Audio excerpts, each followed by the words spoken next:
Magic is all things and in all things. It is in the air, the stone, the flame, the water. It is time, space, and the void. It will nurture you, it will consume you, and always will it be your master. A quote from the Book of Magic. Nethys, whose title is the All-Seeing Eye, is the god of magic. His alignment is neutral. His domains include destruction, knowledge, magic, protection, and rune. His favored weapon is the quarterstaff.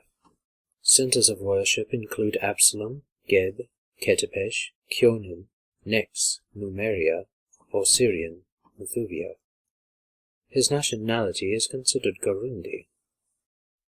Ancient Osirian legends speak of the god King Nethys, a man whose monomaniacal pursuit of power and magic opened the fabric of reality to his probing vision, revealing to him the secrets of creation in this world and in the great beyond. The sight catapulted him to godhood and tore apart his sanity, creating two minds in one body. Now his fractionated mind seeks to both cleanse the world through its destruction and to guard and heal it, to bend and preserve it, to conquer and free it. Nethys is a god of two warring personalities, prone to sudden and unexpected mood swings. He teaches that the use of magic for its own sake is the highest calling of mortals, for it is only through magic that one can change reality itself, and he embraces all who take up magical study. He does not care about the type of magic involved or the ends to which a person would turn it, only that they honor it and exalt its gifts. He represents all magic, from the most benign healing spells to the vilest necromancy, and mortal spellcasters of all alignments ask for his blessing. Nethys' only concern is magic, its use, creation, and innovation. He is aware of his mortal worshippers and rewards their devotion with divine power, but not for their use of magic alone. When some mortal tyrant outlaws the use of magic, Nethys expects his followers to intervene, though he issues no call to crusade. Likewise, those who perceive new avenues of magic and pursue them gain his favor, regardless of the nature or purpose of the magic. His total awareness means he sees every success and every failure, from the first cantrip learned by a fledgling hedge wizard to the rudiments of star-exploding magic developed in the furthest flung planet. Other gods may take parental roles toward their churches, but Nethys acts more like the volatile but dispassionate guardian of an estate, unconcerned about individual heirs as long as the vast legacy of the family continues. Queries made of the all-seeing eye by a commune and similar spells always give accurate information, but his tone might range from amused to cold to dispassionated to enraged, seemingly without rhyme or reason. Other deities have tried to stabilize or cure his scattered mind and violent mood swings, but he inevitably perceives any progress as a depletion of his energy and negates their efforts. His allies have learned to tolerate his ever-changing nature, keeping him at a respectful arm's length for the sake of his knowledge. Nethys is a proponent of magic for all purposes, even frivolous or wasteful ones. Magic is an infinite resource that permeates all dimensions, and thus he insists there is no need to limit its use for fear of eventual depletion. He sees the magic-drained places of the world like the mana wastes as aberrations, tumors in the world that can be excised, though dealing with them is not a high priority unless they begin to grow and threaten the healthy flow of magic elsewhere. Nethys isn't adverse to technology unless it interferes with or supplants magic. Instead, he relishes in blending of technology and magic. Nethys normally appears as a male human crackling with power, one side of him burned and broken, the other half calm and serene. This duality is usually emphasized in artwork, which often depicts the god releasing terrible magic from his broken side, even as he casts spells from his good side to heal the wounds he just caused. Though he is generally depicted as Gurundi, some regional temples deviate from this by showing him as a member of a prominent local race or as an Aslanti. Outside of promoting the use of magic and embracing those who engage in it, Nethys is supremely indifferent to both mortals and other deities. Pleas for mercy or justice, incitements to violence, and invocation of fairness or balance of power have no effect on him. He acts in the interest of increasing magical knowledge or according to his whim, but is always unpredictable and unreliable. He is not known for showing favor or wrath to his followers or enemies, a fact that many of his followers note with some pride. Layfolk, especially peasants, believe that invoking his name may help to ward off curses, hexes, the evil eye, and other superstitions, though his utter disregard for those who do not practice magic means that these invocations fall on deaf ears. The devout believe that zones of unpredictable magic manifest where Nethys passes close to the material plane, though there is no confirmation of this from the god himself. Likewise, his church teaches that the manifestations of zones of empty magic, as it was called, where magic simply doesn't function, are indications of his anger at someone or something in that area, though there is no evidence of that being true either. His holy symbol is his face, half black and half white, which might be highly detailed or abstract to little more than a two-toned, shield-shaped mask without holes.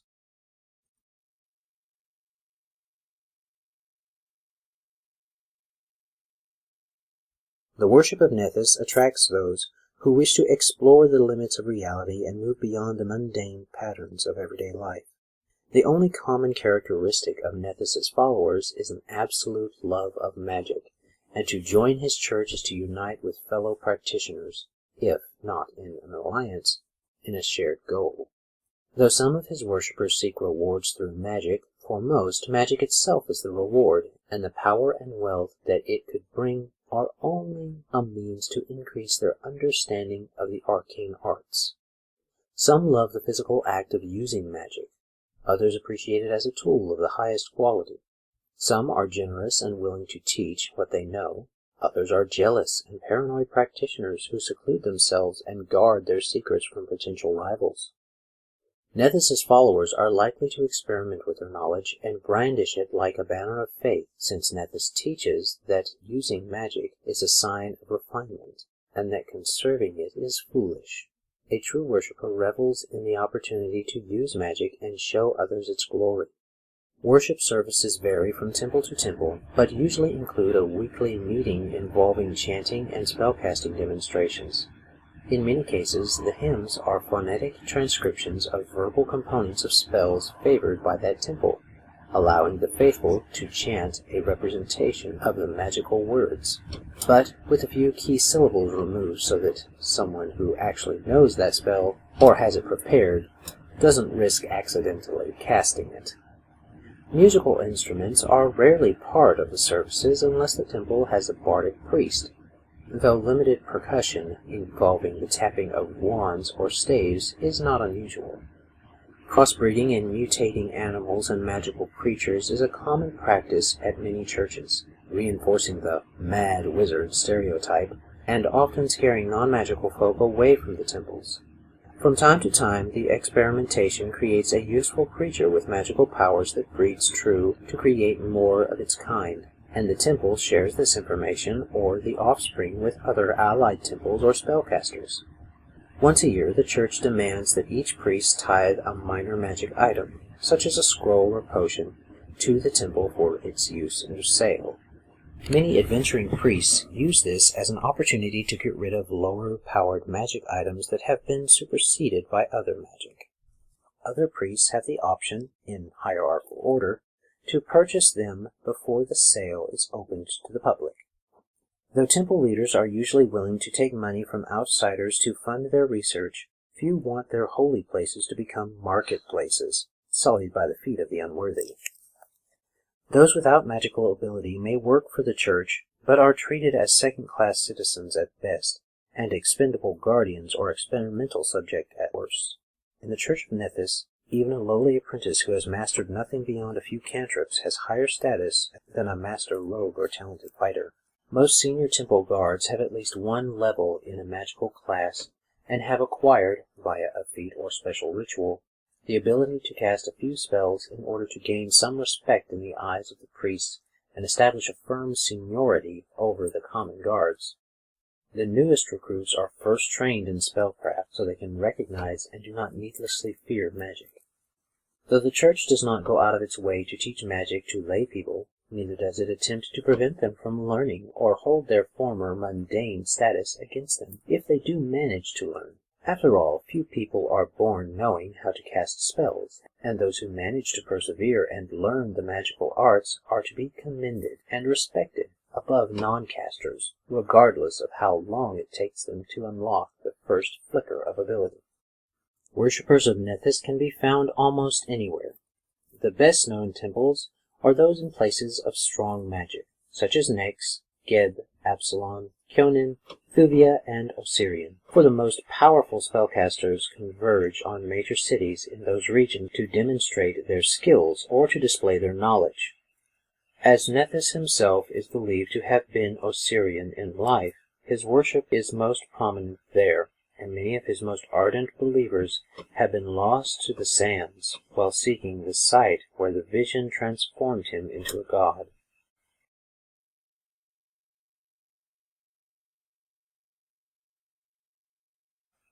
Nethys is both guardian and destroyer, and overall his church tries to balance its two aspects. Individual temples, however, often focus on one type of magical study, philosophy, or application in order to draw worshippers similarly inclined.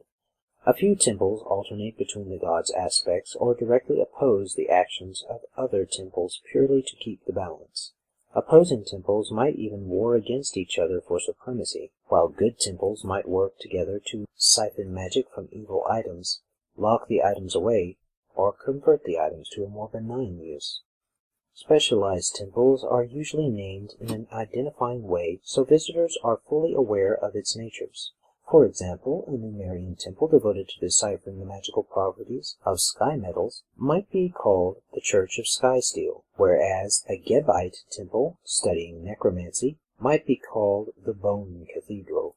Each temple usually has its own colors, which tend to range in similar hues, such as scarlet, deep red, or dark wine. Every one of them has at least one wall containing some or all of the text of the Book of Magic, and daily prayers usually take place near this wall. Significant or long-established temples set aside at least one chamber for the practice of the branch of magic favored by their inhabitants. A temple focusing on conjuration usually has a summoning circle, a temple of healing keeps an infirmary, and so on. Sometimes the true nature of the temple is a secret kept from the public, and this special chamber is hidden away so that no outsiders see it. A few temples, particularly those focused on healing, are specifically built to serve the public's interest, but most are not open to layfolk or casual visitors, and function more like exclusive private clubs than places for commoners to pray and seek solace. Shrines to Nethys are uncommon because the faithful are more inclined to build grand structures at noteworthy sites, almost always with the help of magic, in order to make comfortable quarters for long-term study, rather than simply mark a place and move on. Actual shrines tend to be unusual and guarded with dangerous curses to encourage the unworthy to stay away. For example, a wizard who wins a duel by turning her enemy to stone might declare his shattered remains to be a shrine to Nethys, casting spells that explain what happened and warn of the rotting curse that will befall anyone who disturbs the site.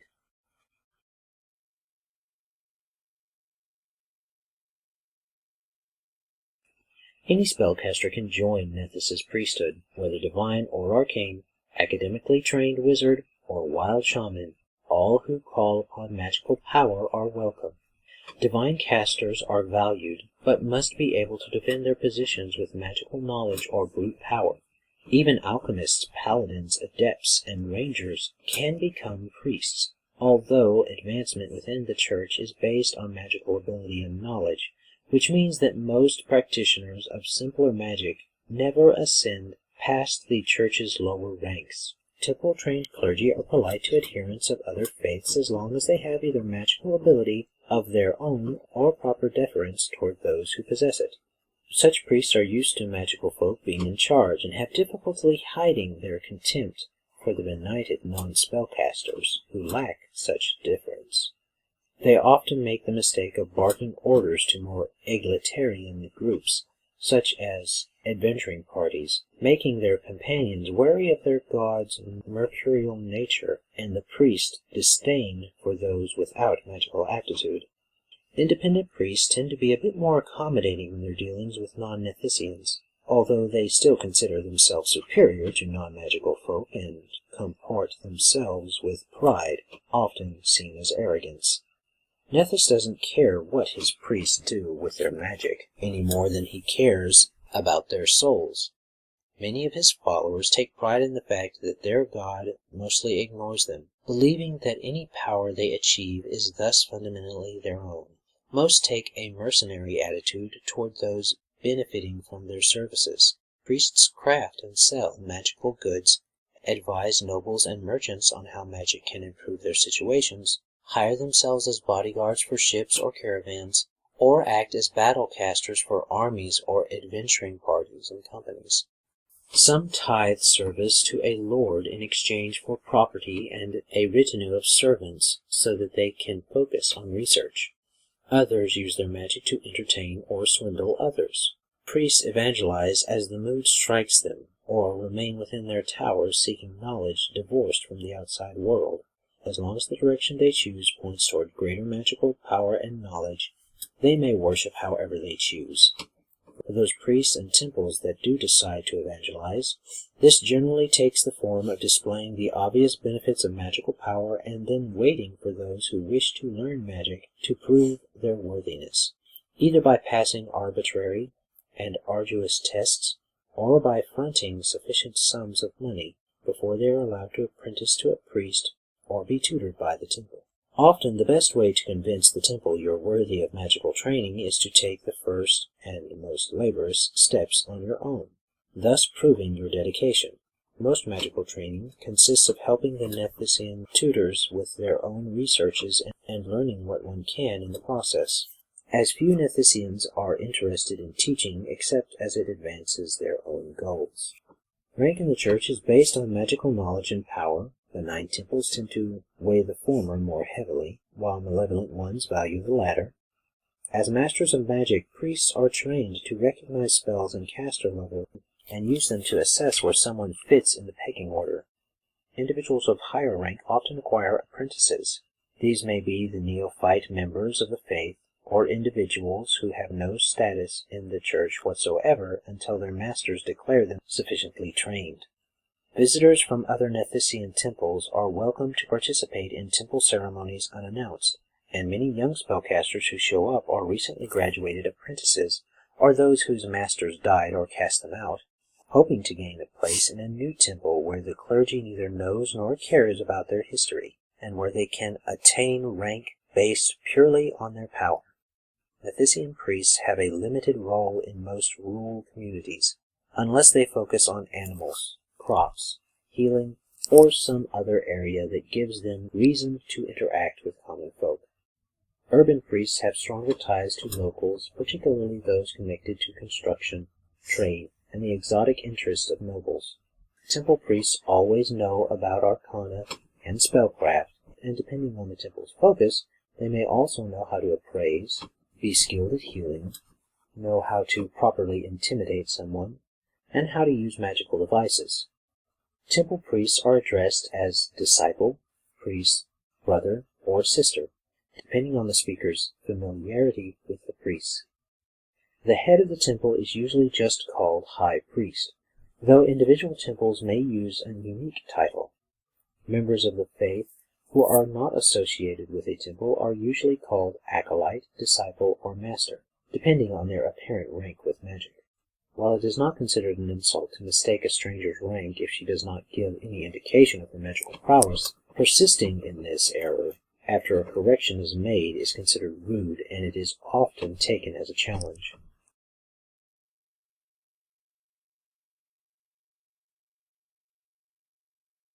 anyone with a passion for magic is welcome to worship Nethys. Though he is believed to have once been human, his worship is strongest among all races that employ magic. Though Nethys' teachings appeal to those who seek to manipulate reality, to enter his church is to join a community of fellow practitioners, at least in a shared goal and passion, if not a true alliance. Nethys' worshippers have no built-in moral compass of any sort. He doesn't care what his faith will do with magic, just that they seek out power with the full intent of its use. Small wonder, then, that many power-hungry adventurers would turn to his calling. One might worship the all-seeing eye so that she can dominate your village, or raise a city with a word. Another might worship him so that she can save her dear friends' souls from torment at the hands of demons in the abyss. Still more simply desire knowledge. The more esoteric, the better.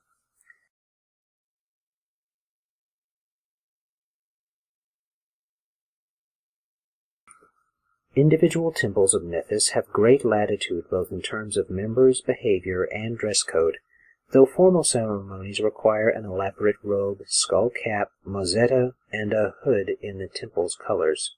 A two-colored face may be included as an insignia, or the mozzetta itself may be dark on one side and light on the other. Priests of the all-seeing eye tend to focus their energies on the pursuit of knowledge rather than fashion, and are just as likely to don their ceremonial robes to honor their god as they are to use as daily wear, because they're too distracted to find the appropriate clothing or otherwise oblivious to insignificant social norms. Many priests tattoo their faces and hands on one side to match their god's image. Darker-skinned priests rub white ash or other irritants into their fresh tattoos or cuts to create white scars.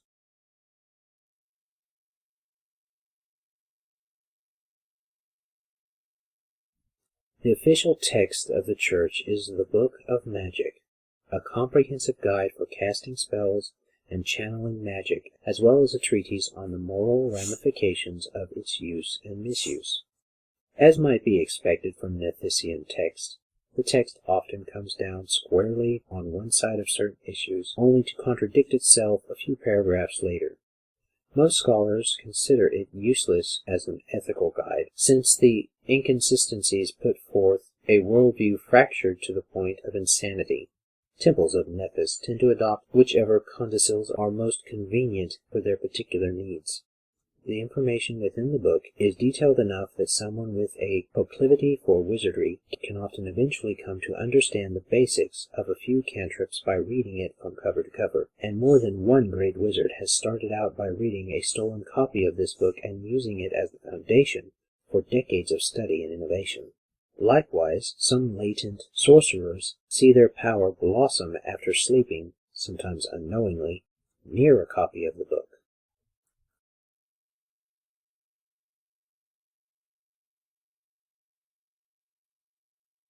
Nethys knows more about magic than any being in the outer space, and his faithful recite aphorisms that require intimate knowledge of the arcane to decipher. A few even rely on wordplay through phonetic pronunciations of certain magical runes that take on additional meaning in key languages.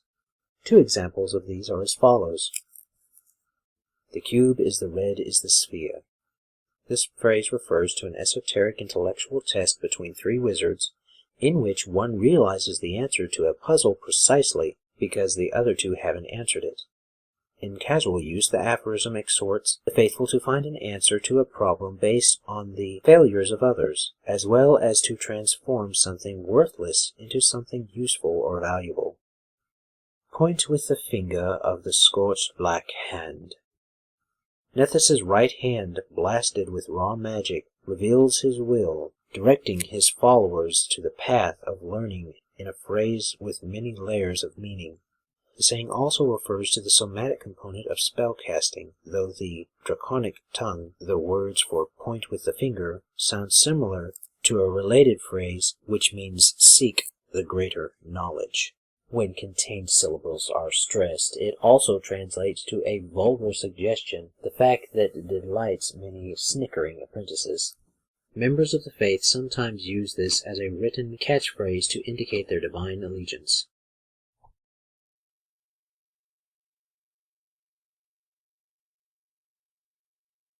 The month of Neth is named for the all-seeing eye. The church has 3 different holidays shared by all temples. Abjurant Day. On the 8th of Neth, the faithful work together to shore up mutual defenses and train friends and children in defensive magic. It's also traditionally a day for testing possible apprentices. Some evil casters do so by performing deadly tests upon kidnapped subjects to find promising students and eliminate potential rivals. Evoking Day. The 18th of Neth is a day of magical firework displays, dueling, both mock and real, and trading spells.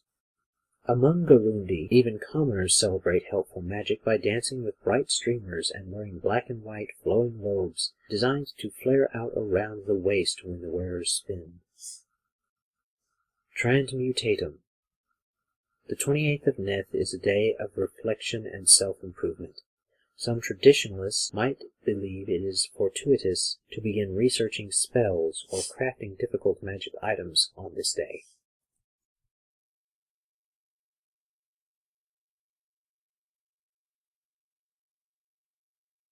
Neth's shattered mind makes him an uncertain ally in long-term plans, but he is able to negotiate with other deities and doesn't turn on them unless his omniscient senses reveal threats or imminent betrayals. Much like his martial counterpart Gorum, with whom he shares a mutual appreciation for power and strategy, he is indifferent to the ethics of an engagement. Many deities rely on his aid from time to time, and he might ally with anyone in the pantheon, supplying spells, magic items, or even raw magical power.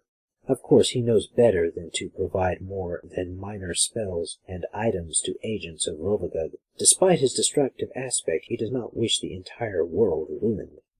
Nethys and Iodoti were both mortals who ascended to godhood without use of the Starstone. Iodoti's perfection of his physical self transcends the divide between the extraordinary and the supernatural, something that both intrigues and vexes Nethys. He simultaneously wants to both praise Iodoti for his achievement and tear him apart to figure out how he did it.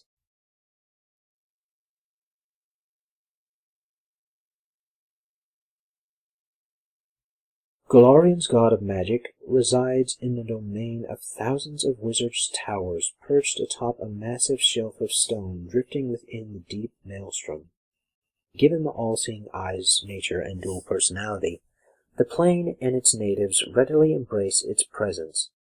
The domain's stable base and its elaborate, often maddeningly designed and precariously perched towers exist in a state of constant growth and destruction, reflecting the god's twin aspects.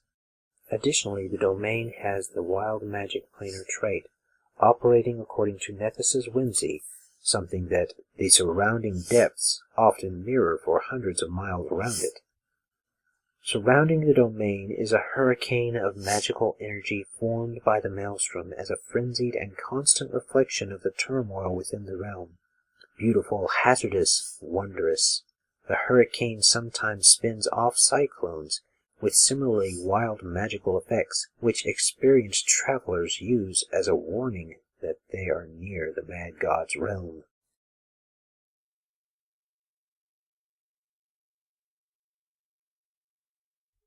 The all-seeing eye's divine servants are ascended mortals, whom Nethys has lifted to near divine status, and magical beings. Mirroring his many aspects, some are as nurturing as the most benign angels, while others are as murderous as the vilest fiends. Mortals seeking their advice or assistance had best ensure they summon one with compatible goals. In addition to his servitor race, the Burleaves, the following creatures serve Nethys and only answer the calls of his worshippers. Archanotheogen. Appearing as a woman-shaped cloud of swirling energy, this creature serves as the herald of Nethys. As a supernatural creature created in a moment of lucidity by the insane, omniscient god, the Archanotheogen is often left to her own devices when her master does not need her, and wanders Golarion and the plains searching for new sensations and meaning to her existence, and that of the multiverse. She is a lonely creature and welcomes those who would speak to her as part of a normal conversation rather than attempt to get information from her. Her affection for animals is related to this. They are simple creatures who make no demands of her, and her habit of animating giant bears, lions, and other animals out of earth, stone, or wood represents her respect for animals as known in the past ages. The Arcanotheogen understands she is foreign to mortal life and mortal needs. She enjoys experiencing new aromas and tastes. Someone wishing to get on her good side should bring her strongly scented flowers, a tasty meal, or some other physical object that may be new to her experience, even if humans would think it stinks or is inedible. Bard, a unique female trumpet Archon. Perhaps the noblest of Nethys' servants, this neutral good being resembles a trumpet Archon wearing a silvery mask. Skilled with any magic relating to sound, music, or rhythm, she uses the mask in place of a trumpet, projecting bolts of pure sonic energy with the power of her voice. Tuckerall, a unique male lich.